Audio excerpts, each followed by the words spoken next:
जय हो राम लाल की, हाथी घोड़ा पाल के निकले है शोभा झांकी राम की। हो निकले है शोभा झांकी राम की।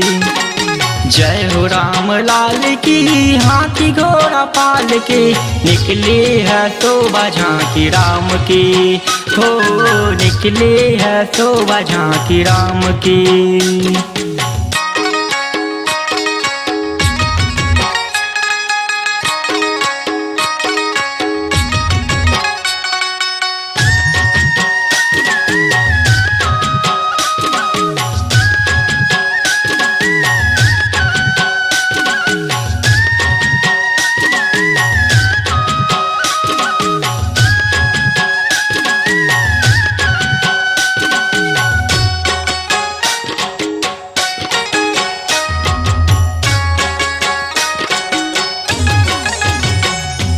सबके हो आप प्रभु दाता, सबके हो आप प्रभु दाता।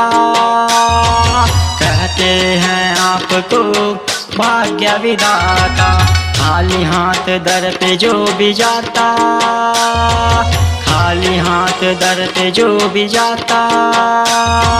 बिन मांगे झोली भर भर पाता। जय हो दीन दयाल की, हाथी घोड़ा पाल के निकली है शोभा झांकी राम की। हो निकली है शोभा झांकी राम की। जय हो राम लाल की, हाथी घोड़ा पाल के निकली है शोभा झांकी राम की। हो निकली है शोभा झांकी राम की।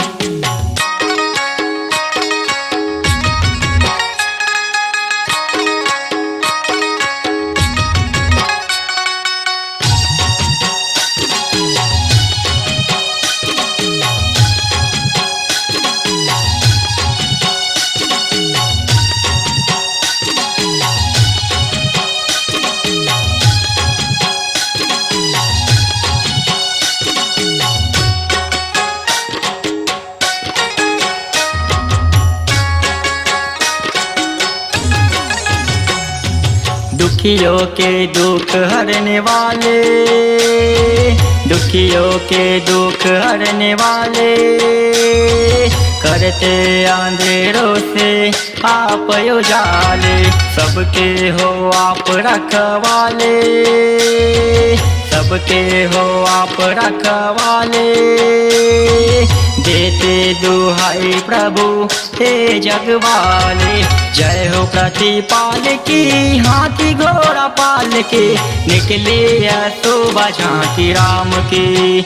हो निकले है शोभा झांकी राम की।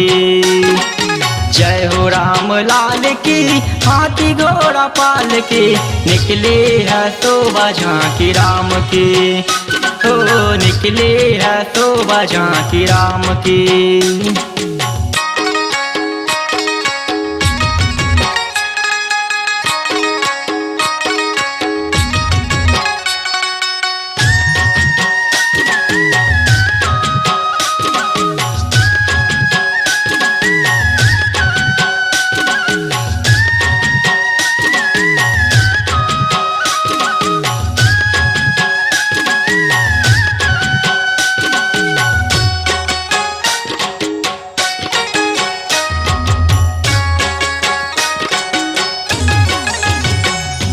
बजरंग बली विभक्ति पाकर, बजरंग बली विभक्ति पाकर।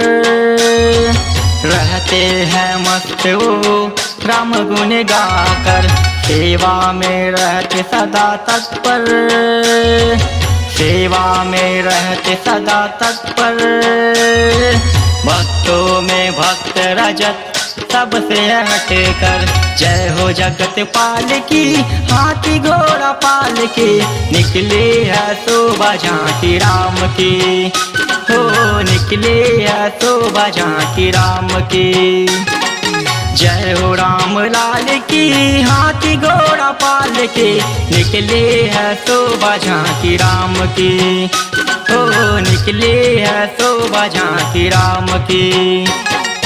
निकली है शोभा झांकी राम की, निकली है शोभा झांकी राम की, निकली है शोभा झांकी राम की, निकली है शोभा झांकी राम की।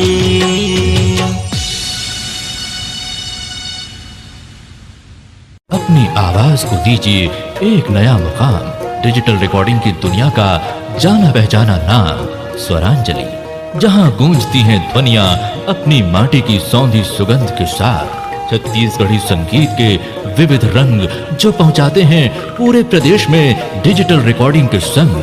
स्वरांजलि स्टूडियो, नेमीचंद गली नंबर 2, गंजपारा, रायपुर।